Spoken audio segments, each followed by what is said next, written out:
ഇന്ന് അന്താരാഷ്ട്ര കടുവാ ദിനമാണ്. കടുവാ ദിനത്തോടനുബന്ധിച്ച് CBSE 10ാം ക്ലാസ്സിലെ കുട്ടികൾക്ക് പഠിക്കാനുള്ള വളരെ പ്രധാനപ്പെട്ട ഒരു പോർഷനെ കുറിച്ചിട്ട് സംസാരിക്കാം.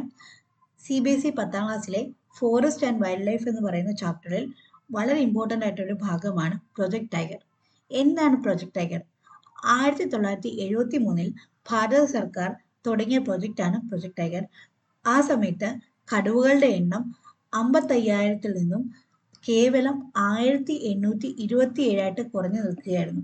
ഇത് ഗുരുതരമായിട്ടുള്ള പാരിസ്ഥിതിക പ്രശ്നമാണെന്ന് മനസ്സിലാക്കിയ സർക്കാർ തുടങ്ങിയതാണ് പ്രൊജക്ട് ടൈഗർ എന്ന് പറയുന്നത്. ഇതേ തുടർന്ന് കടുവകളുടെ സംരക്ഷണാർത്ഥം അവയെ റിസർവ് വനങ്ങളിലേക്ക് മാറ്റിയിരുന്നു. നമ്മുടെ നാട്ടിലെ പ്രധാനപ്പെട്ട റിസർവ് വനങ്ങൾ ഏതാണെന്ന് നോക്കാം. Corbett national park in Uttarakhand, Sundarbans national park in West Bengal, Bandhavgarh national park in Madhya Pradesh, Sariska wildlife sanctuary in Rajasthan, Manas tiger reserve in Assam,